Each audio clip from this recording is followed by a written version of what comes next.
My name is Dr. Farman Mayed, and I am the chair and an associate professor in the Department of Built Environment, College of Technology at Indiana State University. In this video, I am going to give you an introduction about the safety management program that we have, and I would love to invite you to apply for this program and build your career and future by becoming a safety expert, occupational safety expert.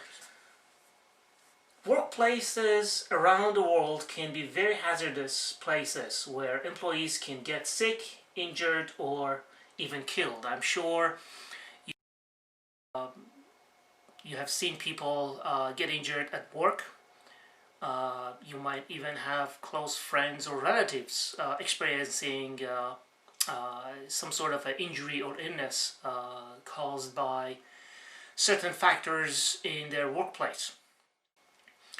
The safety management program is an academic program to train experts who have the knowledge and skills to protect people in workplaces and help them stay safe and healthy.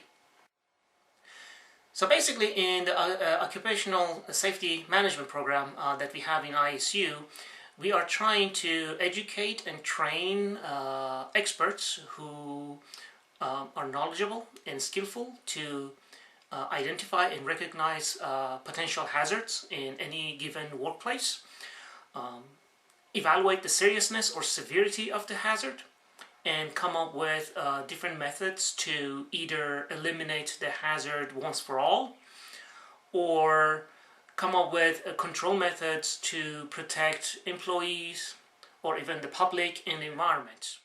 There are certain hazards that are associated with specific industries than others. For example, construction versus petrochemical versus manufacturing or agriculture and mining.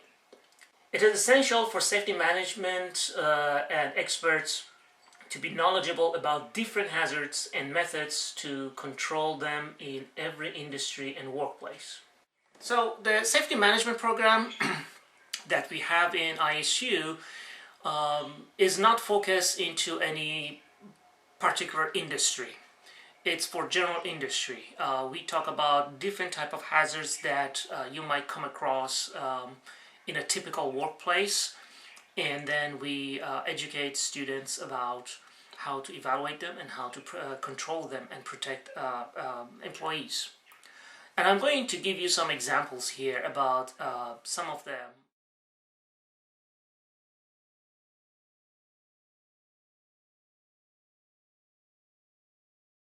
Chemical hazards are one of a large group of hazards that you might see in workplaces, and depending on the type of industry you're looking at, the severity and the magnitude of it can be different. For example, if you go to a construction section of the industry, you don't have that much exposure to chemicals. But if you go to petrochemical or gas and oil industry, you are going to see a lot of chemicals in high volume. Some of them are extremely hazardous, toxic, and they can cause all kinds of illnesses. They can basically get into human body either through respiration or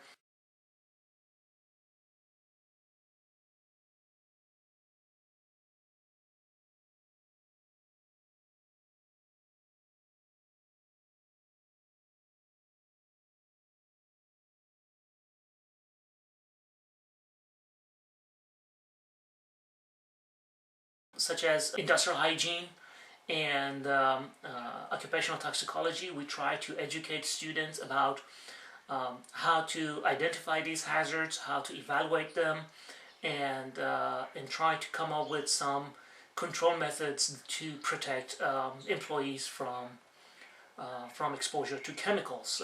These chemicals can cause different type of illnesses. It could be as mild as irritation or skin rash or mild headache, all the way to kinds of cancers.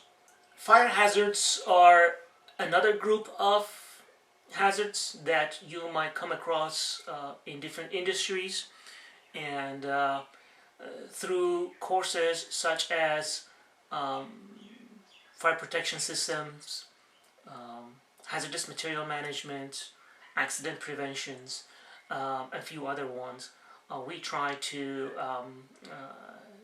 teach students to identify the sources, um, to learn how fires behave. For example, something ignites a fire, and then it becomes established fire, and then starts to grow and spread across the facility.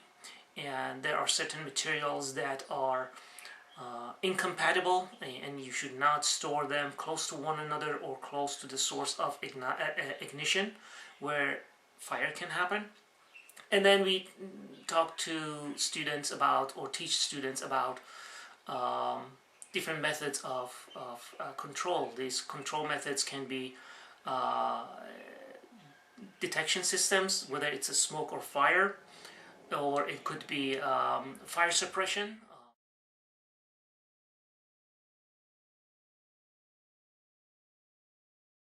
Occupational safety program. And in general, human factors and ergonomics is a very broad field. And some of the topics that we discuss in our classes starts with anthropometric measurements, which is basically the science of human body and the sizes and measurements of human body parts. Those body parts and measurements are used to design workstations. They are used to design tools, because people come in different shapes and sizes, um, and workplaces need to be suitable for their physical abilities. Then we move on to mental and cognitive aspect of work.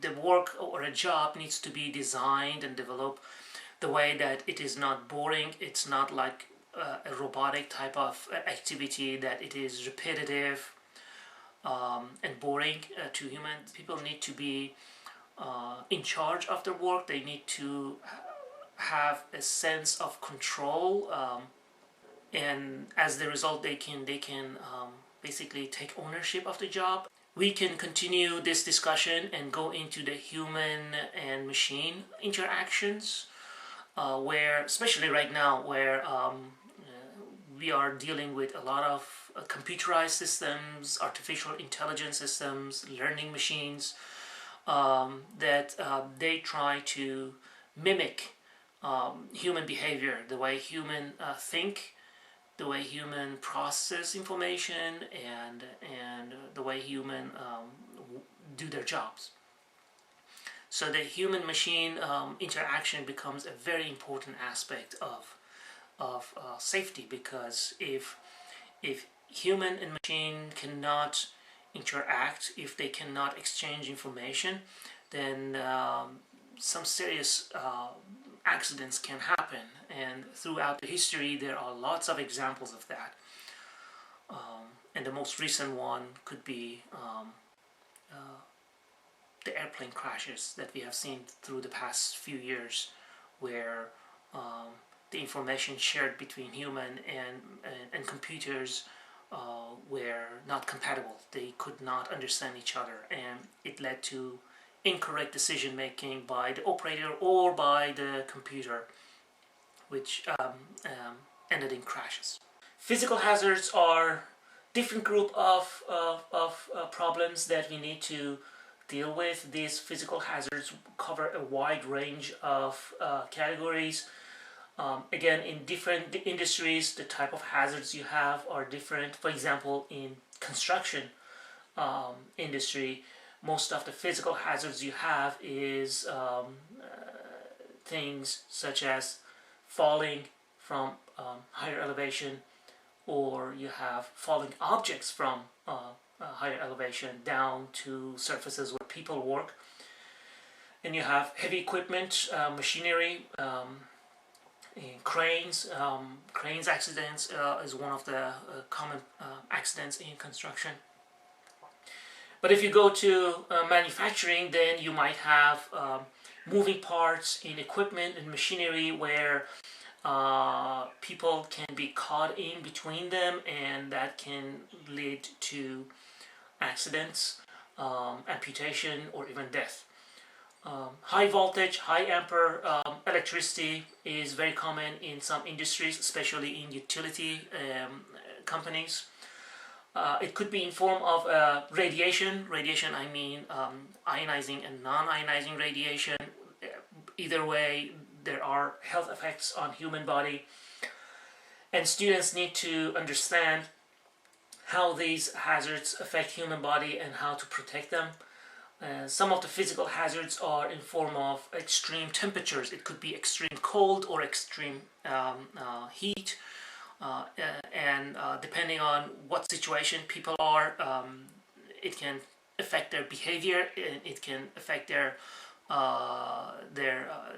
work habits, and some of them can be very hazardous, leading to accidents. Other than the technical and scientific aspect of safety management program, we also emphasize on the management part.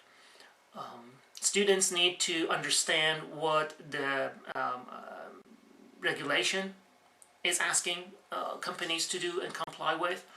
They need to understand the rules, the standards.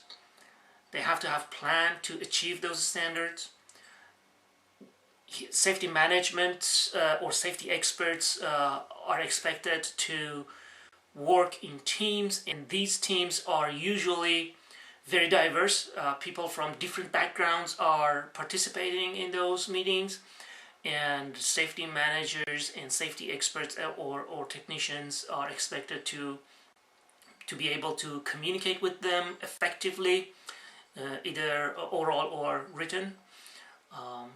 So just to give you an example, in a typical manufacturing company, a safety expert is expected to work with mechanical engineers who are involved with the production, probably environmental engineers who are involved with waste material management, occupational nurses, industrial hygienists. Safety management in ISU is offered both as distance education and conventional format. Distance education is online format where students basically take classes online. They are not required to be on campus. And the conventional format is the on-campus delivery method where students are expected to be on campus and participating in classes. The course requirements are exactly the same for both tracks. Whether you are taking online format or an on-campus format, the students are still required to take the same number of courses. Even the schedule is recommended to be the same. And when students apply to safety management program, they have to declare whether they want to be online or on campus. Now, the safety management program was established around 1972-73. This is significant because Congress passed Occupational Safety Health Act, which is known as OSHA, in 1970. And a year after that, in 1971, NIOSH, National Institute of Occupational Safety and Health, was established. And right around 1972, ISU started the safety management program. So basically, we are one of the oldest programs in the nation. And since then, we have been educating and training experts in this field. The program has evolved to address all the needs that the industry has, and we still are trying to work with the industry and identify their needs and their demands and try to modify the program to meet their demands. The program is currently housed in the Department of Built Environment in College of Technology, and you can go to this link in order to get more detailed information from the website. The safety management program is accredited by ABET, which is a top accreditation agency in the nation for engineering and technology programs. The program requires internship. So all the students who come to this class, whether they are online or whether they are on campus, are required to have 3 credits of internship. Usually students take it during the summer, and they need to take basically work somewhere in a company on a project that is related to safety management for minimum of 300 hours. This is the curriculum for our program, and as you can see on the left side, we have all the safety major courses. So we have classes that talks about safety legislations. Then we have classes that talks about accident prevention. And then we have different courses for fire protection, hazardous material, industrial hygiene, ergonomics, and human factors. And we have system safety analysis. We also have classes for environmental health management and toxicology.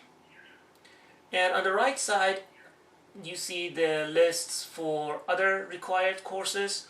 There are math, science, and management courses that students are required to take. Now, let me talk to you about career and placement after you graduate. So far, more than 90% of graduates from safety management program have at least one job offers within the first few months after graduation. Most of our students usually end up having a permanent full-time job after they finish their internship. Some of the students have more than one job offer by the time they graduate.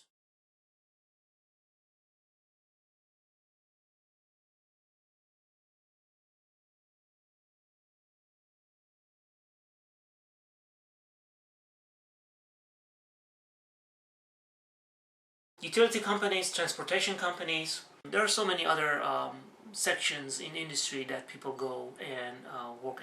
The job titles occupied by safety management graduates can be different. For example, they can be one of the top management positions, or they can be risk management or loss control.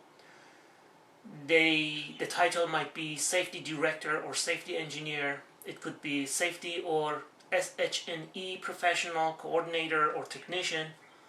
And SH&E means safety, health, and environmental. Or it could be industrial hygienist. And for the top management position, obviously a few years of experience and sometimes a graduate level education, for example like a master's degree, might be necessary to achieve that. Salaries with Bachelor of Science degree only ranges between $50,000 to $60,000. Obviously it depends on the position, the type of industry that the student is going to, the location and experience. Sometimes it might be a little bit lower than that or higher than that. But if you obtain a professional certifications such as ASP, which is Associate Safety Professional, or CSP, which is a Certified Safety Professional, or CIH, Certified Industrial Hygienist, and there are so many other certifications you can have. If you have a professional certification, then it bumps the salary higher, and you might see a salary of $80,000 to $90,000 each year, again depending on the position, the industry, and the work experience. Now, when students come to Indiana State University to get a degree in safety management, there are opportunities for professional development, and we try to help students to become closer to those certifications, to help them have a better income and a better job position. So here are a couple of them that we currently have in our program. The Bachelor of Science in Safety Management is recognized as Qualified Accredited Program, QAP, by the Board of Certified Safety Professionals, BCSP. And as the results, graduates can apply for Graduate Safety Practitioner, GSP.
This is the list of the staff and the faculty of the safety management program. As I introduced myself in the beginning of the video, my name is Farman Mayed, and I'm the chair and associate professor here. My background is in industrial engineering with a concentration in industrial and occupational safety. The classes that I teach are industrial hygiene, toxicology, human factors, fire safety. We have Dr. Sheldon, who has background in agricultural safety. He teaches accident preventions and statistics. Dr. Blucher, who is more into legislation and process safety.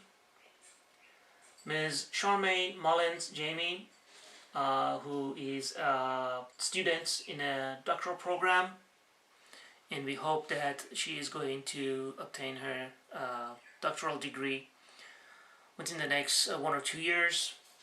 And she is more into safety management, environmental health management. And Mr. Perry,